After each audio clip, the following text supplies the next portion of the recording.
오늘 말씀은 내 백성을 보내라 라는 제목으로 출애굽기 7장 1절부터 7절까지 말씀을 전하도록 하겠습니다. 사실은 출애굽기 지금 5장부터 10장까지 내용 전체입니다.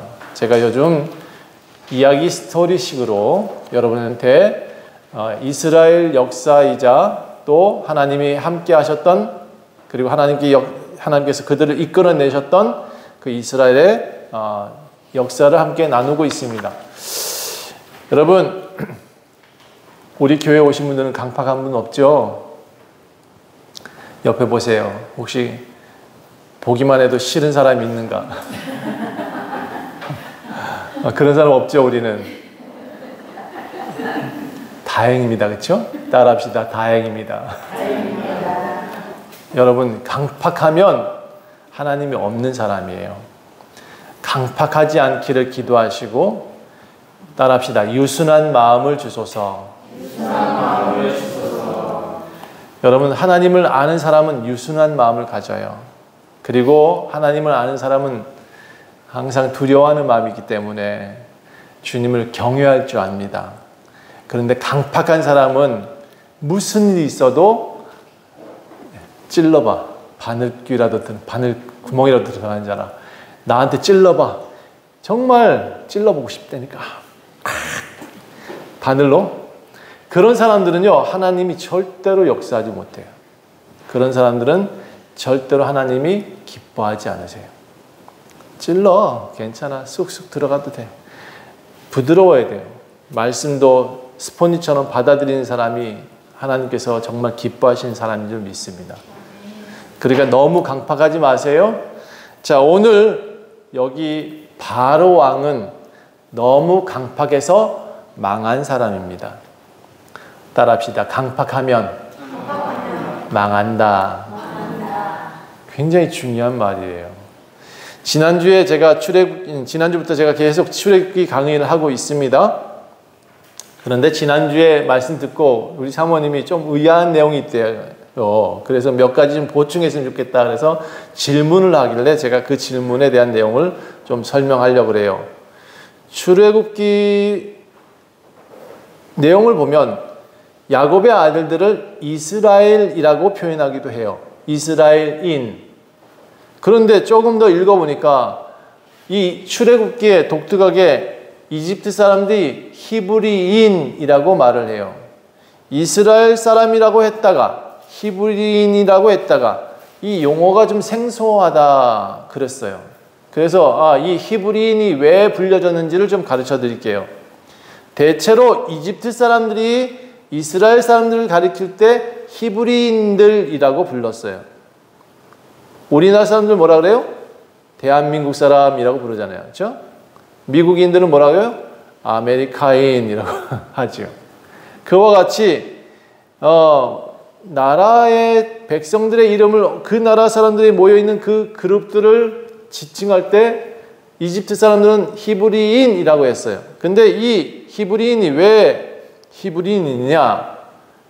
이 뜻은 원래 히브리라는 단어에서 나왔어요. 건너온 사람, 저 강을 건너온 사람들이란 뜻이에요. 그래서 이브리라는 단어에서 유래했다고 어느 학자들은 얘기를 해요. 자, 이 아브라함의 백성들이 어디서 건너왔냐면 메소포타미아라는 강을 건너왔어요. 그래서 그 사람들은 강 건너온 사람들이라고 말을 했다는 거죠. 두 번째, 히브리인이 왜 또 히브리인이냐? 사람들 구별하기 위해서 이집트 사람, 히브리 사람, 이스라엘 사람들 구별하기 위해서 쟤네들은 히브리인, 우리는 이집트인 이렇게 불렀다는 거예요.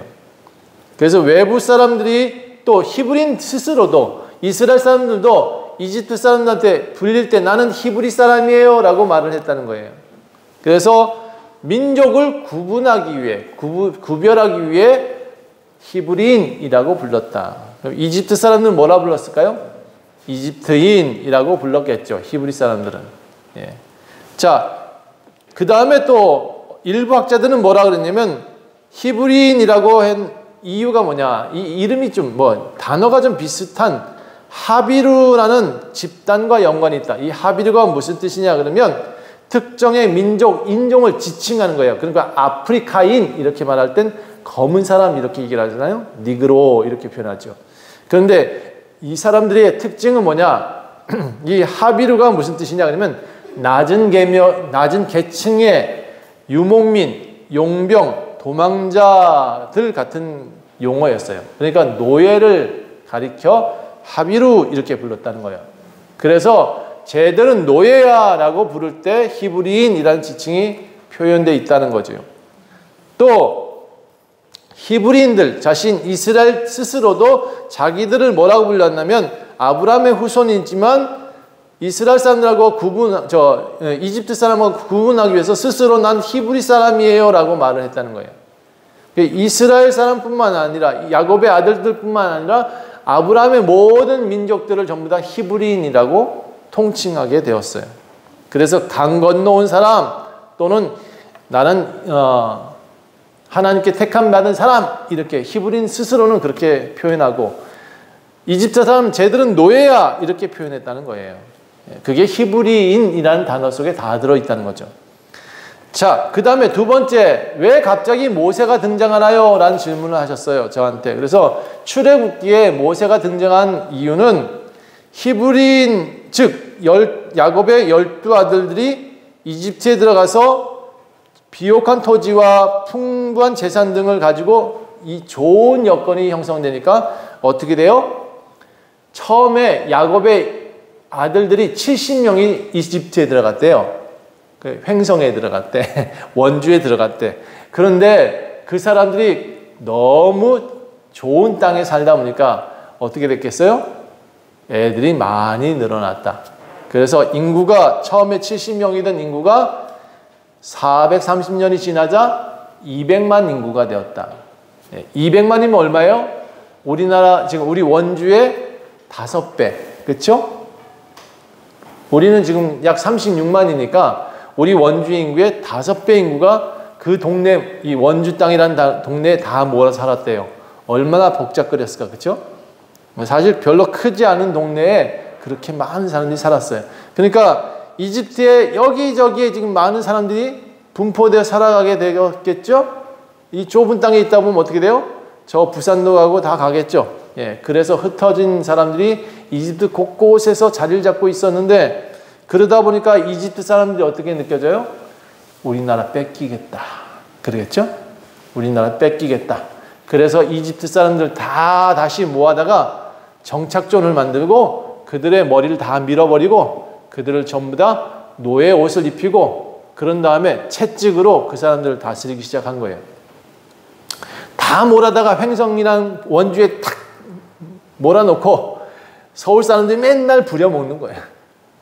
그렇게 지금 나라가 형성되어 버렸어요. 그러니까 히브리인들은 뭐라 그랬어요? 처음부터 노예라는 뜻으로 불리기 시작했다. 그렇게 요셉이 죽고 요셉이 총리할 때는 한 80년 동안은 히브리 사람들이 대장이었는데 그 다음부터는 400년, 건 350년이죠? 350년, 430년이었으니까 총 이집트에 살아간 시간이 그 중에 350년은 전부 다 노예로 살았다. 그러니까 여러분, 우리나라가 일제 침탈되어진 시기가 몇 년이라고 그래요? 네, 1910년부터 45년도까지니까 대략 35년간이에요. 34년 8개월 뭐 이렇다는데 그런데 35년간도 우리는 어떻게 해요? 일제 수탈에 의해서 아유 못 사겠다 난리 났었죠. 그렇죠? 모든 사람들이 나라를 찾겠다고 독립운동했잖아요. 그렇죠? 그러면 이 이집트는 어떻게 했을까? 히브리인들은 어땠을까요? 날마다 많은 사람들이 저항하면서 살았겠지만 다 안 나와. 그런데 누가 나와요? 모세가 나와요. 430년 뒤에 어떻게? 왕의 자손이었던 공주의 아들이었던 그 모세가 다시 많은 사람들을 데리고 출애굽하기 위해서 나타나요. 자, 근데 왜 430년 뒤에 모세가 나타나느냐? 예, 그 이유는 벌써 사실은 창세기에 이미 예언을 했어요. 하나님께서 창세기 15장 13절부터 14절까지 뭐라고 그랬냐면 여호와께서 아브라함한테 이르기, 아브람이에요. 아브람에게 이르되 너는 반드시 알아라. 내 자손이 이방의 객이 되어서 그들을 섬기겠고, 그들이 누구예요? 이집트를 섬기겠고, 그들은 400년 동안 내 자손을 괴롭게 할 것이다. 이집트 사람들한테 괴롭힘을 받을 거라고 이미 예언했어요. 그들이 섬기는 나라를 내가 징벌할 것이다. 나중에. 그리고 그 후에 내 자손이 큰 재물을 이끌고 나아올 것이다. 이스라엘 자손들이 고생하다가 집에 돌아갈 것이라는 것을 이미 오래전에 하나님께서 예언을 했어요. 아브라함한테. 자, 이스라엘 자손이 번창하는 인큐베이터가 어디였다? 이집트였다. 예.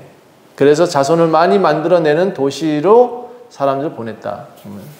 사람은 태어나면 어디로 보내래? 서울로 보내라 그래. 말이 태어나면 어디로 보내요? 제주도 보내. 이게 지금 그 당시에도 아마 있었던 것 같아요. 자, 사람이 태어나면 이집트로 보내라 이랬던 것 같죠? 다만 한 가지 좀 아쉬운 것은 350년 동안 노예 생활했잖아요. 왜 이런 고난을 당해야 됐을까? 분명히 좋게 많이 사람들 늘림이 좋은데 이상하게요. 이 이스라엘 사람들은 이집트에 살면서 기하급수적으로 사람이 늘어났다 했잖아요. 맨날 두들겨 맞는데 애를 잘 낳아. 애를 2배나 낳아. 3배나 낳아. 없는데 더 많이 낳았어요. 그래서 이 아이들이 너무 많아지니까 이집트 사람들이 어메 우리나라 다 뺏기겠네 이랬다고요.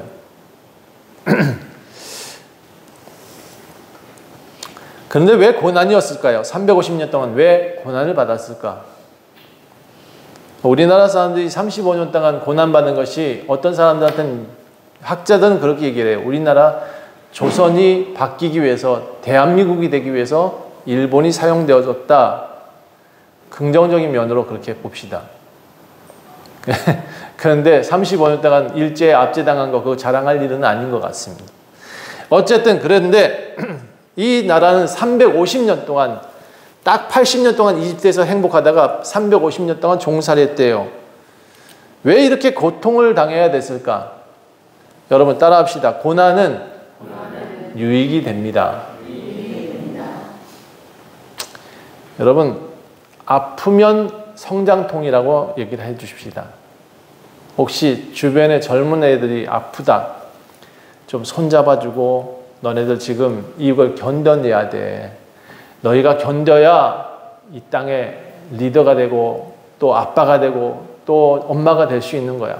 힘내라 하고 붙잡아 주셔야 돼요. 요즘 우리 젊은이들이 성장통이 너무 커요. 제가 보니까 주변 아이들이 너무너무 힘들어요. 직장 못 찾지요. 잘리면 다시 직장 들어가기 그렇게 어려워요. 그리고 뭔가 하려고 그러면 뭐 받쳐줘야지. 제대로 된 뭔가 도와주는 사람이 있어야지. 다 힘들어요. 그런데 요즘 한국 사회가 돈 많은 사람들을 우대하고 이렇게 청년들 뭔가 열심히 해보려는 애들한테 힘이 되어주지 못하고 있어요. 교회가 멘토가 돼야 되는데 이 멘토가 안 되고 교회가 정말 이상해졌어요.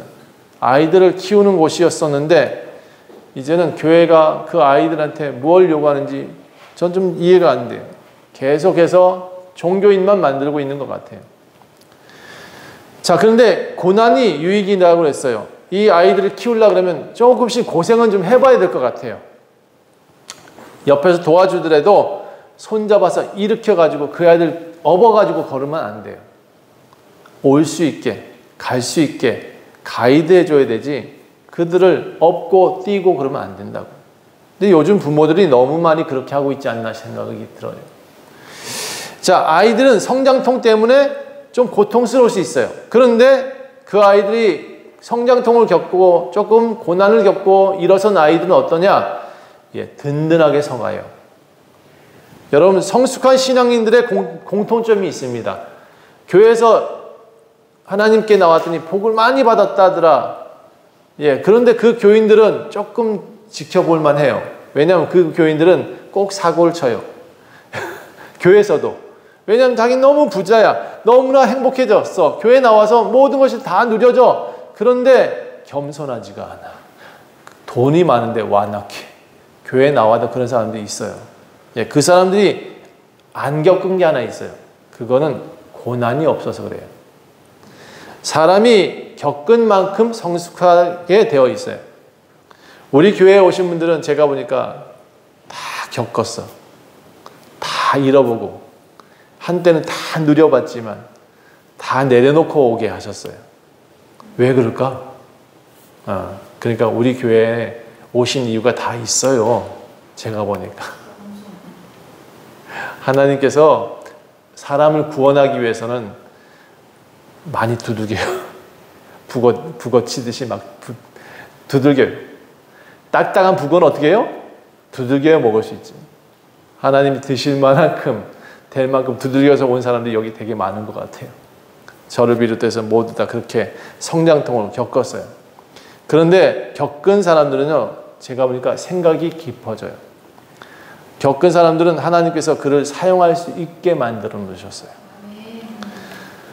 하나님을 향한 믿음도 성장통이 있어야 돼요. 처음 믿을 때는 평안할 수 있고 행복하고 문제가 다 해결된 것처럼 느껴질 수 있어요. 저도 그랬어요. 처음 교회 나왔더니 하나님이 뭐 일사천리를 다 해결해 주시는 것 같아. 그래서 꼭 붙들어 놓으셨는데 그 다음부터 어떻게 하신지 아세요? 한 10년간은 계속 힘들게 하시더라고요. 자, 그만큼 단련을 또 시켰어요. 그때 저는 너무 힘들었는데 나중에 보니까 하나님이 단련시켰고 불순물 다 빼려고 불에 열심히 집어넣고 그렇게 하셨던 것 같아요. 여러분, 제가 참 이해가 안 되는 게 하나 있어요. 우리 선화자매가 요즘 헬스장에 다닌대요. 왜 헬스장에 가는지 아셔요? 한번 물어봅시다. 왜 헬스장 가? 예, 거기 가면요 무거운 거 들어야 되거든요. 그렇게 땀을 막 흘리더라고요. 왜 돈 주고 가면 돈 내야 돼. 일단 돈 내고 무거운 거 들으러 가야 돼. 왜 그래야 돼요? 예, 좀 미련스럽지만 그렇게 내 몸에 텐션을 주고 좀 자극을 주고 그렇게 하면 어떻게 돼요? 근육이 생기잖아요. 근육. 그럼 어떻게 돼요? 사람이 더 튼튼해지잖아요. 그렇죠? 그래서 여러분, 적당한 긴장은, 적당한 고난은 우리한테 유익이 된다. 예, 꼭 기억하셨으면 좋겠어요.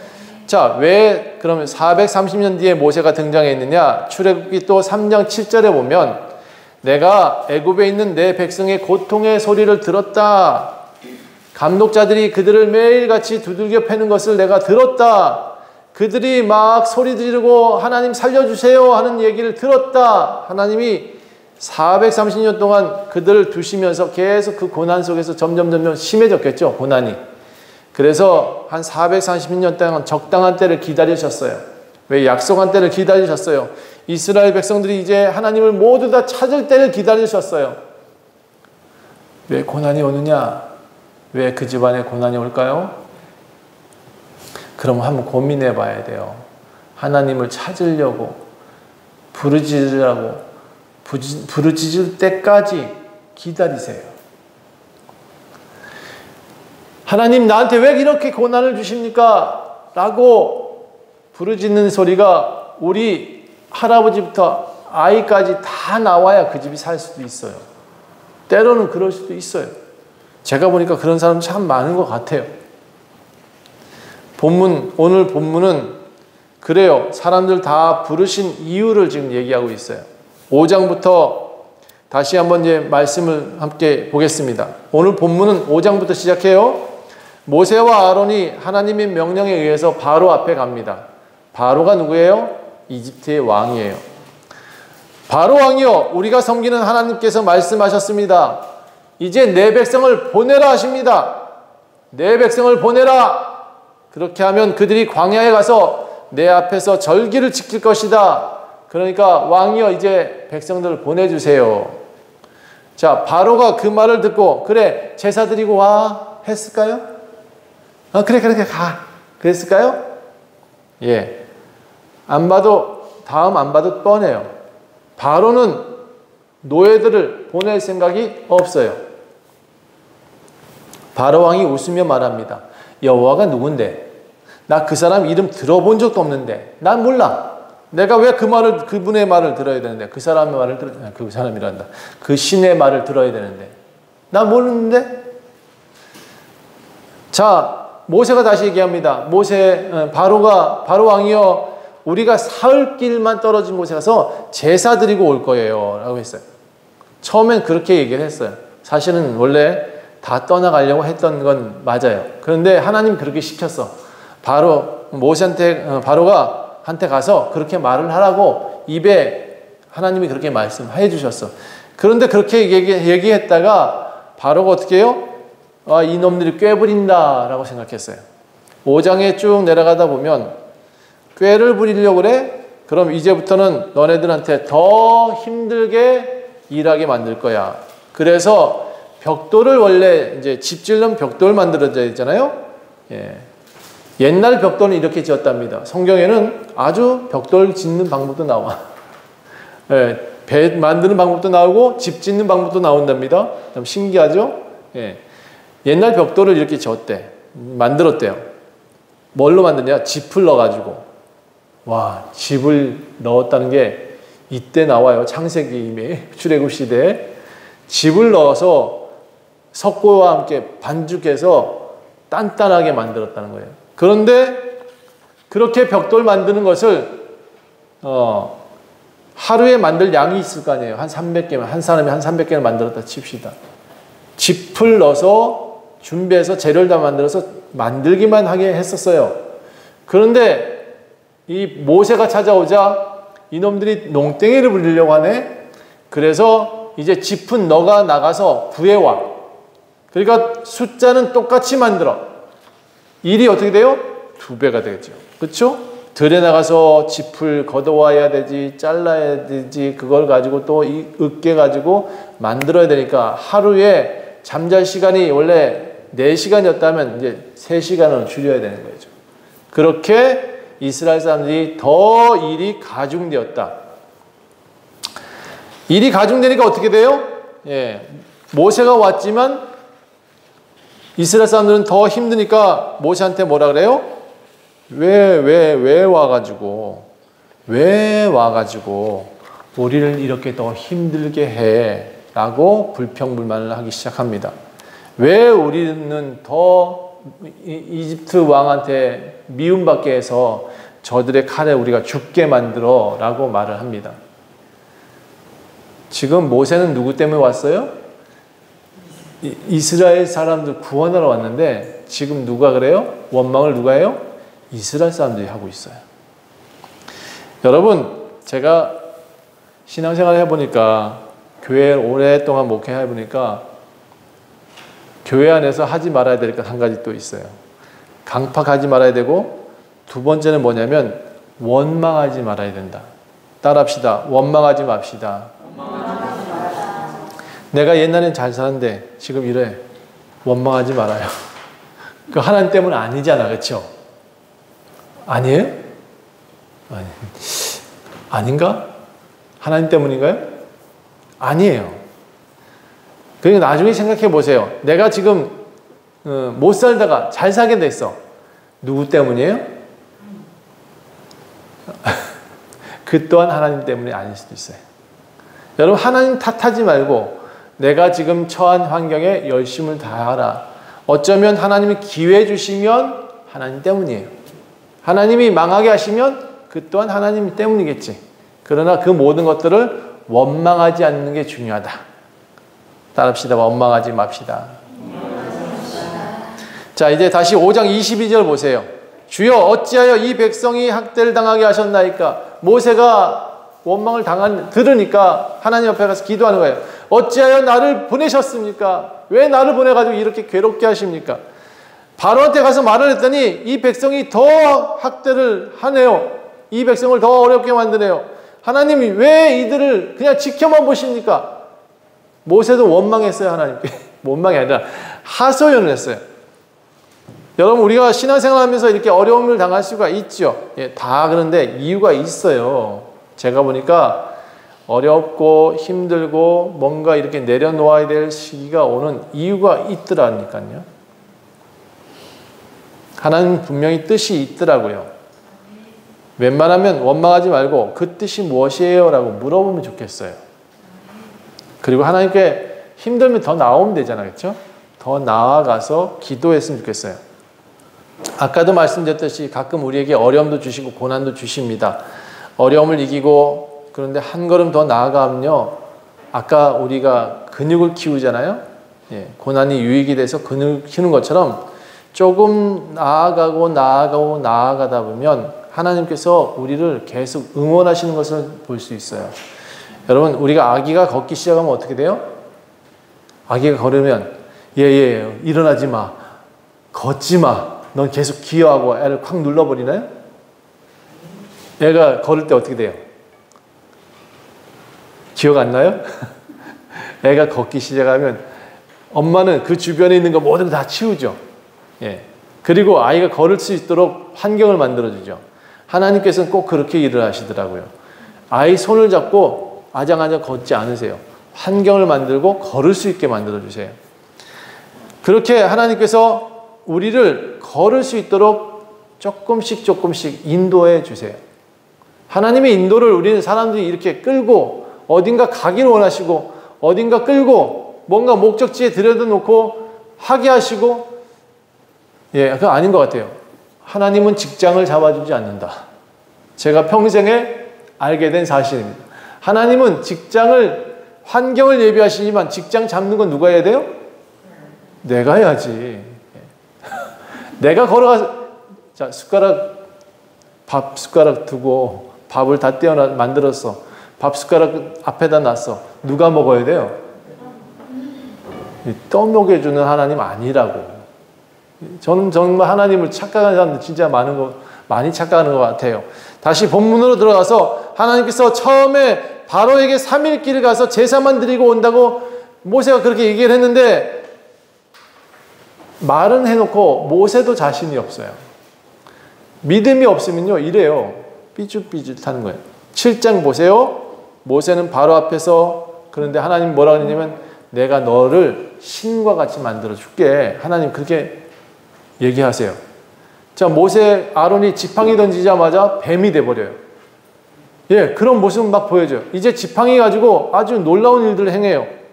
마치 신처럼. 모세는 신처럼 군림하게 돼요. 말은 안 하는데 손 한번 들면 모든 세상이 까매지고 손 한번 들면 모든 세상이 개구리가 울고 손 한번 들면 모든 세상의 메뚜기가 다 쫓아온다고. 그렇게 만들어 주셨어요. 그리고 형 아론은 뭐라고 했느냐면 대언자라고 되어 있었어요. 그와 같이 이 두 사람을 높여 놓으셨어요. 그럼에도 불구하고 모세는 맨날 가서 덜덜덜 떨고 있어요. 하나님이 옆에 있음에도 불구하고 우리는 맨날 덜덜덜 떨고 있죠. 세상 사람들한테 맨날 빌고 있죠. 여러분, 제가 혹시 여기 사업하는 사람들한테 비굴 하지 마세요. 누구한테 빌어야 잘 돼요? 그래요. 하나님한테 기도해야 되는데 우리는 사람들한테 기도한다니까. 그 앞 굽신굽신하지 말아요. 사람은 우리의 고객일 뿐이야. 그들은 우리가 어쨌든 그들의 돈을 얻기 위해서 왕처럼 모실 뿐이지 그 사람들의 종이 아님을 꼭 기억하셔야 돼요. 우리의 왕은 누구예요? 하나님이라는 거 꼭 기억하셔야 돼요. 다시 본문으로 가면 3일길 갔는데 가서 이제 우리 제사만 드리고 오라고 했는데 바로는 계속해서 반대하죠. 안 돼. 내가 어떻게 너네들 보내? 너네들이 지금 다 우리 밥줄인데. 이 노예가 200만 명이 되다 보니까 여러분 도시를 짓고 있었거든요. 이 집 짓는 사람들이 다 누구였냐 그러면 이스라엘 사람들이 집을 짓고 있었어요. 200만 명이 지금 맨날 아침에 밥을 만들어서 주인 섬기고 있다고. 그런데 이 사람들 보내야겠어요? 바로 입장에서는 못 보내죠. 안 돼를 계속 얘기를 했어요. 모세가 가서 설득을 하고 별말을 다 해도 바로는 듣질 않아요. 결국 하나님께서 그럴 줄 알았어 라고 말하고 10가지 재앙을 내립니다. 7장 14절부터 보면 첫 번째 재앙이 뭐라고 되어 있어요? 그냥 제목만 읽으세요. 다 안 읽어도 돼. 시작. 물이 피가 되었다. 모세가 손을 들자마자 나일강에 물이 피가 가득해졌어요. 강에 물이 뭐예요? 먹어야 되잖아. 예. 물이 우리들의 생명줄이라 그래요. 지금 강릉에 물이 없어서 난리래요. 아주 말라서 못 살 동네가 되겠다고 그래요. 물이 없으면 못 살 동네가 되는 거예요. 근데 이 물이 있긴 있는데 빨간 피가 나온다. 섬뜩하죠? 물이 다 빨간 피. 밥을 지으려는데 온통 피. 예. 뭐 하려고 그러는데, 뭐 샤워하려는데 피가 나와. 예, 이런 상황이 됐어. 난리가 났겠죠? 예. 나일강의 고기는 다 죽고 악취가 나기 시작합니다. 사람들은 나일강 물을 먹지 못하게 돼요. 한 7일 동안 있었던 일인데 7일 동안에 아주 풍지박산이 납니다. 바로 왕이 그러니까 사람들 다시 보냈을까요? 예, 안 보냈대요. 에이, 그 동네 요술사, 마술사들도 그렇게 행동을 물이 피가 되는 것을 보여주니까 안 보내요. 자, 너무 쉽죠? 이렇게 그냥 보내면. 두 번째 어떻게 됐을까요? 예, 두 번째 내 백성을 보내라 그렇게 말했는데 거절합니다. 바로가. 그러면 너희가 사는 땅에 개구리가 가득할 거야. 두 번째는 개구리가 이제 옵니다. 말 끝나자마자 온 땅에 개구리가 나타나더라.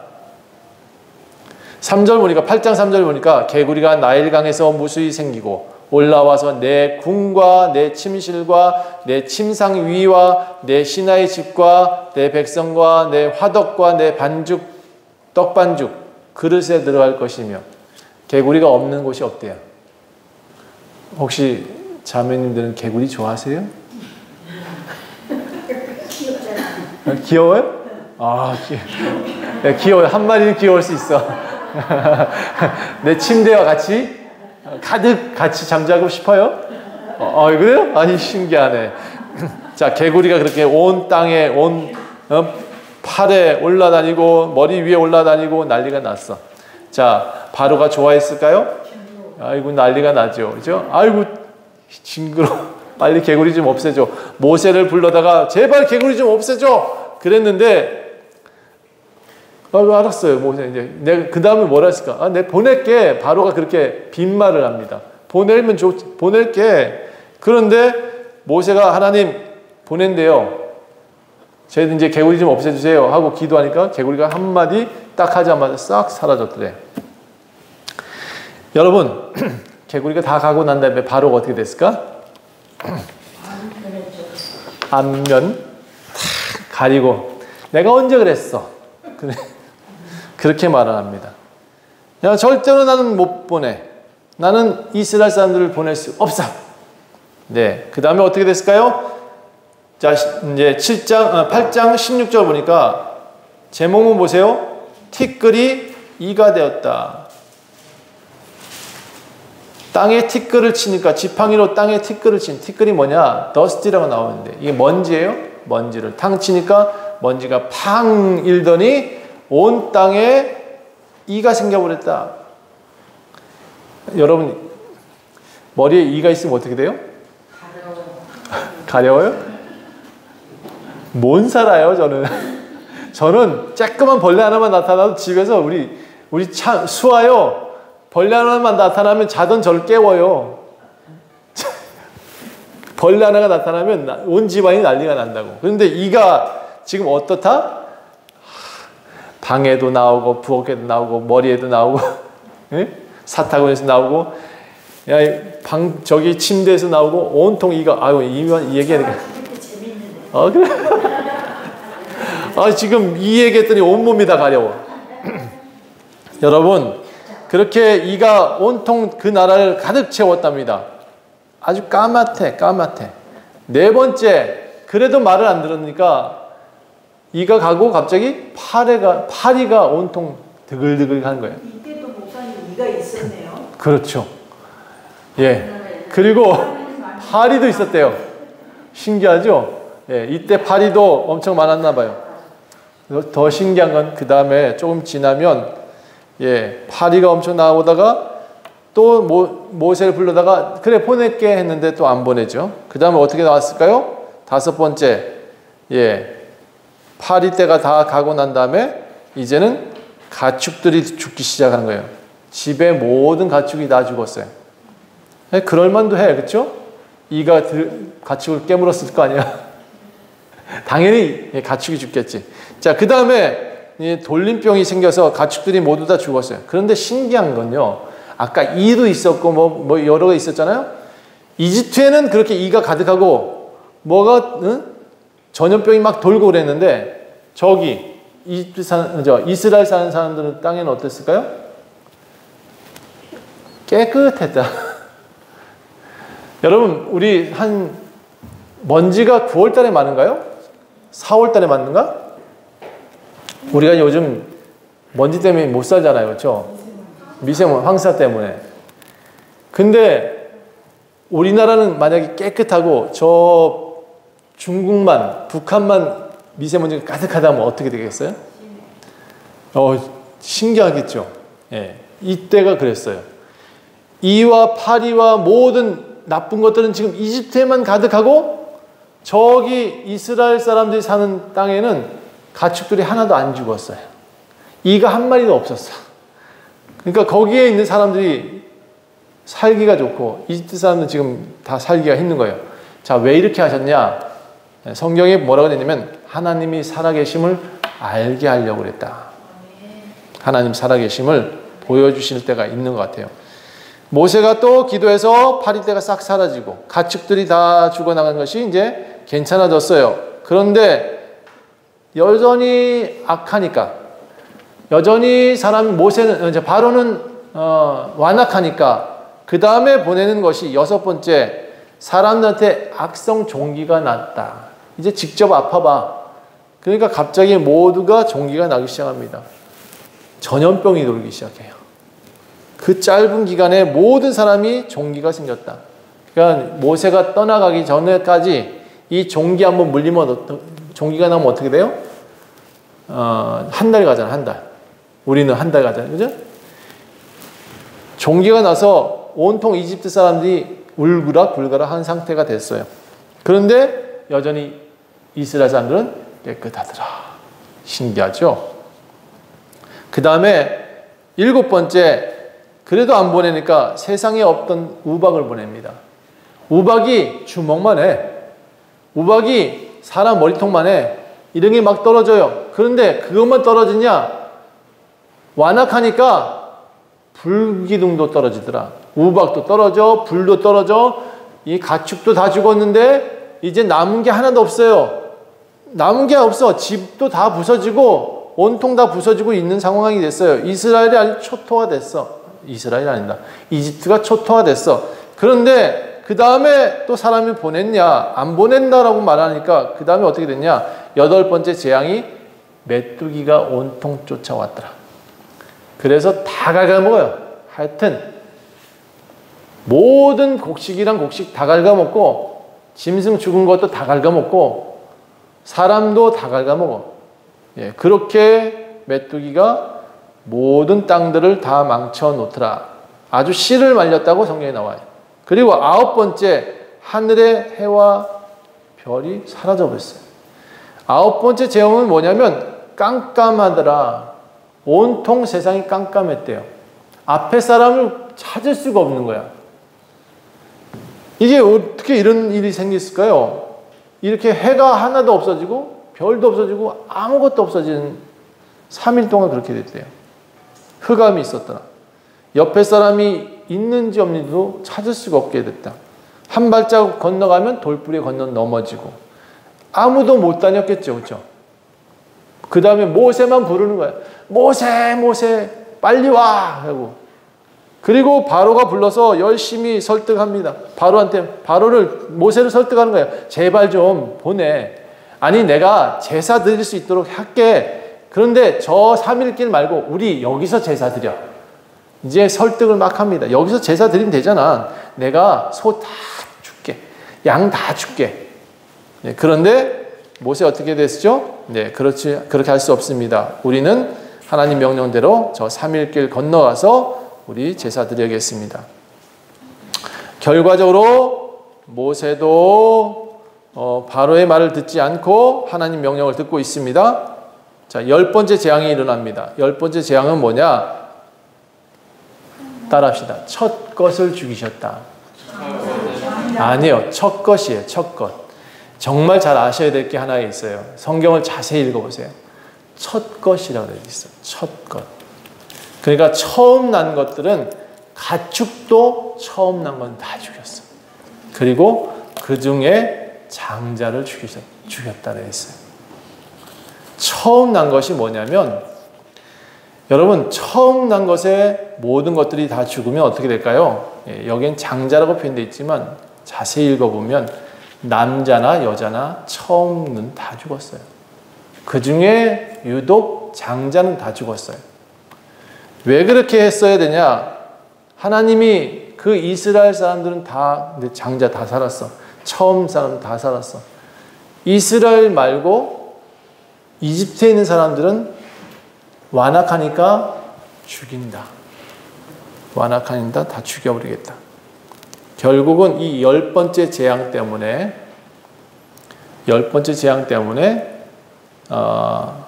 바로가 손들어요. 가. 나는 이제 더 이상 너네들 붙잡지 못한다. 가. 그래 가. 나는 이제 더 이상 너희들 잡을 수 없어. 그리고 처음 자기 장자도 죽었거든요. 그러니까 바로의 첫 아들도 죽었어. 예. 그 집에 있는 가축도 처음 것은 다 죽었어. 자, 그걸 보세요. 11장 5절이에요. 11장 5절. 제가 처음 것이라고 얘기한 것은 그 이유가 있어요. 성경에 저도 장자만인 줄 알았는데 나중에 보니까 처음 것이라는 단어가 있어서 함께 읽어보겠습니다. 5절 시작. 애굽 땅에 있는 모든 처음 난 것은 왕위에 앉아있는 바로의 장자로부터 맷돌 뒤에 있는 몸종의 장자와 모든 가축의 처음 난 것까지 죽으리니 애굽 온 땅에 전무후무한 큰 부르짖음이 있었다. 여러분, 개도 다 죽고 가축도 다 죽고 처음 난 것에 장자뿐만 아니라 제가 생각하기에 여자도 포함되는 것 같아요. 예, 이스라엘은 그런데 다 하하하 호호 하고 있다고 지금. 이집트는 지금 다 죽어서 엉엉 울고 있는 상황이 됐어. 하나님을 안 믿으면 어떻게 된다? 이렇게 죽는다. 보여주신 거예요. 다시 모세를 부르고 바로는 그들한테 다 가라고 얘기를 하죠. 예, 왜 이스라엘 사람들은 안 죽었을까? 이건 다음 주에 제가 얘기할게요. 이스라엘 사람들은 한 가지만 얘기할게요. 딱 하나님이 하라는 대로 했다. 따라합시다. 하나님이 하라는 대로 하면 산다. 하나님을 거역하면 죽는다. 성경은 지금 그걸 얘기하고 있는 거예요. 끊임없이 창세기부터 요한계시록까지 뭘 얘기하고 있냐면 하나님 명령 들으면 산다. 하나님과 함께 살면 산다. 하나님과 함께 걸으면 너는 행복하다. 그걸 얘기하고 있어요. 이스라엘 사람들이 지금 그나마 430년 동안 고난받았지만 구원받을 수 있었던 이유는 뭐냐? 하나님을 따라갔기 때문에 구원받는 거예요. 자, 제가 보니까 오늘 바로처럼 살면 죽는다는 것을 배웠어요. 바로는 어떻게 했다? 완악했다. 강팍했다. 그 사람의 이름이 바로였다. 예, 강팍하다는 뜻입니다. 어쨌든 이 사람은 절대로 하나님을 믿을 수 없었겠죠? 강팍하니까 어떻게 돼요? 장자가 죽잖아요. 강팍하니까 어떻게 돼요? 나라가 망하잖아요. 강팍하니까 물이 없어지잖아요. 저 강릉을 한번 생각해 봐야 돼. 강팍해서 저렇게 되지 않았나 생각해 봐야 돼. 우리 하나님께서 주시는 교훈이 뭐냐 그러면 항상 하나님을 따라가면 산다였어요. 그러니까 오늘 말씀 속에서도 6월절 어린 양이 나오긴 하는데 그건 제가 좀 건너뛰었어요. 다음 주에 설명하려고. 하나님 뭐라 하냐면 이스라엘 사람들아 이제 죽음이 너희들 앞에 지나갈 건데 만약에 이렇게 하지 않으면 다 죽을 거야 해놓고 양의 사람 수만큼의 양을 다 잡아라. 그리고 그 피를 문설주와 문지방에 발라라.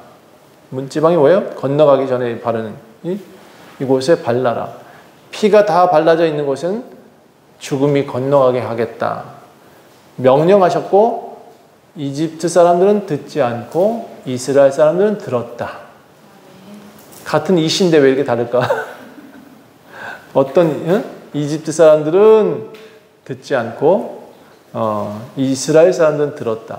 그래서 그들은 살고 이집트 사람은 죽었다. 여러분, 제가 한 가지 부탁하고 싶은 것은 같은 이시라도요, 같은 이시가 아니더만 하나님 믿는 이시가 있고 하나님 안 믿는 이시가 있다는 거예요. 믿는 이시는 살고 안 믿는 이시는 죽는다는 거예요. 하나님을 믿으십시다. 하나님을 사랑합시다. 하나님을 따라갑시다. 하나님 명령대로 살면 살아날 수 있습니다. 여러분, 우리 가정이 회복되기를 원하십니까? 하나님을 꼭 믿게 하세요. 제가 다른 얘기인데, 하나님을 믿는 가정일지라도 하나님을 믿지 않고 술에 의지하거나 또 돈에 의지하거나 하는 이들이 결국 좋지 않은 결과를 낳더라고. 그러니까 여러분, 제가 살면서 느낀 본 교훈이에요. 하나님을 따라가면 살아날 수 있어요. 하나님을 또 자녀들한테 가르쳐 주세요. 너무 아둥바둥하면서 하면 안 된대. 예. 따라합시다. 나는 하나님을 믿는 이씨예요, 김씨예요? 자기 성을 붙여서 시작. 하나님을 믿는 그렇다. 예. 이게 우리 집안의 교훈이 되기를 간절히 소망합니다. 기도하겠습니다. 하나님, 강팍하면 죽는데요. 하나님, 너무 완악하면 죽는데요. 우리가 부드러운 삶을 살게 도와주세요. 하나님, 주님을 믿는 삶, 하나님 명령을 따라가는 삶 살게 도와주세요. 하나님이 기뻐하시는 일들을 열심 내고 또 하나님과 함께 걷고 하나님이 원하시는 일들을 찾아가고 그렇게 행복한 삶을 살아갈 수 있도록 우리 원주 좋은 교회에 오신 모든 이들은 그렇게 살아갈 수 있도록 도와주세요. 감사드리며 예수 그리스도의 이름으로 간절히 기도합니다.